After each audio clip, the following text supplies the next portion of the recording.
Hello guys, today I will show you how to run unlocked shells in your server and how to run locked cells in your server.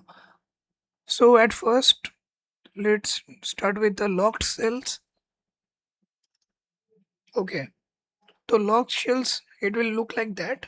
There will be three folders: furnished stream and unfurnished stream. Okay, so if you want to run furnished, then you have to copy this. You have to open stream, delete this, and paste it here.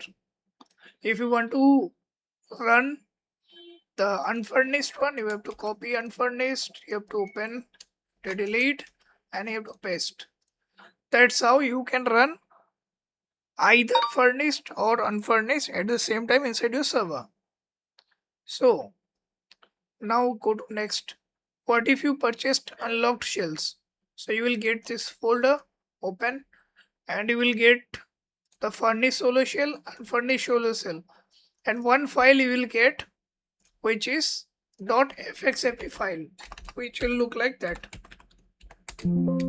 Okay, so you have to copy the fxmp file from here, open the furnished solo shell, paste it here, open the unfurnished solo, paste it here. Okay, now you have to cut down both folders from here to your main resource folder, and that's all. You are done.